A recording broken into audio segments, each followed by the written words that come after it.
Estamos sempre falando disso aqui. E aí a nossa excepcional produção fez um vídeo dos melhores ou piores, né, momentos, as falas do Lula que atacam o presidente americano e o dólar de maneira muito enfática. Eu acho que a Kamala ganhando as eleições é muito mais seguro da gente fortalecer a democracia nos Estados Unidos. Então nós agora temos o ódio destilado todo santo dia, temos as mentiras destiladas todo santo dia, não apenas nos Estados Unidos, mas na Europa, na América Latina, em vários países do mundo. É o fascismo e o nazismo voltando a funcionar, sabe, com outra cara. Ele não foi eleito para mandar no mundo. Ele foi eleito para governar os Estados Unidos. Cadê o respeito ao livre trânsito do ser humano se você tem livre trânsito do capital? Cadê o livre comércio que foi tão apregoado? Então é esse país que nós estamos construindo e que vamos construir. Não vamos aceitar nenhum desaforo. É isso que é uma prática terrorista. É isso que é uma prática antipatriótica. Um cidadão que é deputado renuncia ao seu mandato, pede licença ao seu mandato, para ir ficar tentando lamber as botas do Trump. E é por isso que eu digo sempre, não adianta o Trump ficar gritando de lá, porque eu aprendi a não ter medo de cara feia. Fale manso comigo, fale com respeito comigo, que eu aprendi a respeitar as pessoas e quero ser respeitado. É assim que a gente vai governar esse país. É inadmissível que um presidente de qualquer país do mundo dê palpite sobre a decisão da Suprema Corte de um outro país. Se você concorda ou você não concorda, silencie. As últimas decisões anunciadas pelo presidente dos Estados Unidos de taxação de comércio com todos os países do mundo, de forma unilateral, joga por terra a grande ideia do livre comércio, joga por terra a grande ideia do fortalecimento do multilateralismo.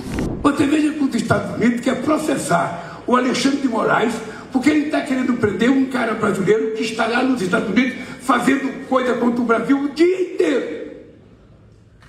Olha que história dos Estados Unidos querer negar, sabe, alguma coisa e criticar a justiça brasileira. Eu nunca critiquei a justiça deles. Ele faz tanta barbaridade, eu nunca critiquei. E nesse mundo conturbado, um mundo em que você tem presidente de uma nação do tamanho dos Estados Unidos, que deveria primar pelo discurso, deveria pensar o que falar, deveria ser menos internet e ser mais chefe de Estado. Eu acho que o mundo precisa encontrar um jeito de que a nossa relação comercial não precise passar pelo dólar. Quando for com os Estados Unidos, ela passa pelo dólar. Mas quando for com a Argentina, não precisa passar. Quando for com a China, não precisa passar. Quando for com a Índia, não precisa passar. Sabe, quando for com a Europa, discute-se euro. Ou seja, ninguém determinou que o dólar é a moeda padrão. Que compilado vergonhoso, né? Não somos apenas um anão diplomático nas mãos do Lula. O Lula é uma ameba diplomática. Eu queria trazer aqui, Paula, provavelmente o Silvio vai se lembrar do ex-embaixador do Brasil, Rubens Barbosa. Eu estava vendo uma entrevista dele hoje de manhã, ele falando, né, de tudo isso. Nos tempos áureos, né, embaixador dos tempos áureos do Itamaraty do Brasil, da diplomacia brasileira, e ele disse o seguinte, que os países que pensaram em enfrentar os Estados Unidos voltaram atrás até a Europa como um todo. E por que o Brasil não poderia voltar atrás e sentar à mesa de negociação? Ele complementa, não temos alternativa, temos que negociar. A China tem moeda de troca com os Estados Unidos. Terras raras, chips de computadores, os americanos por um lado, os chineses com as terras raras para o outro, e o Brasil não tem, ele defendendo.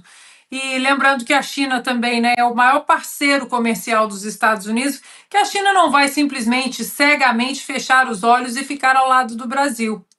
E aí, dentro desse contexto todo das tarifas impostas ao Brasil. O Marco Rubio, por exemplo, e o ex-embaixador Rubens Barbosa menciona isso na entrevista dele. O Marco Rubio ligou para mais de 80 países convidando para sentar à mesa e discutir várias coisas.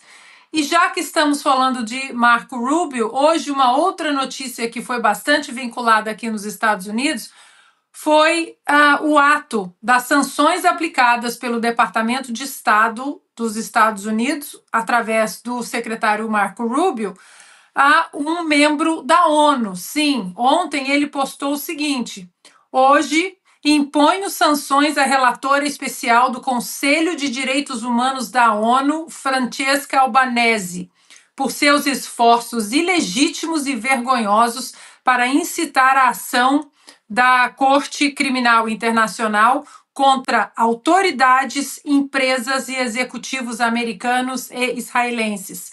A campanha de guerra política e econômica de Albanese contra os Estados Unidos e Israel não será mais tolerada. Sempre apoiaremos nossos parceiros em seu direito à autodefesa. Os Estados Unidos continuarão a tomar todas as medidas que considerarmos necessárias para responder à guerra jurídica e proteger nossa soberania e a dos nossos aliados. Portanto, Paula, o novo xerife, aquele que está defendendo a paz, a lei e a ordem nos Estados Unidos e no mundo, não está contra o Brasil. Ele está contra regimes totalitários e agentes políticos que querem desestabilizar a liberdade no mundo.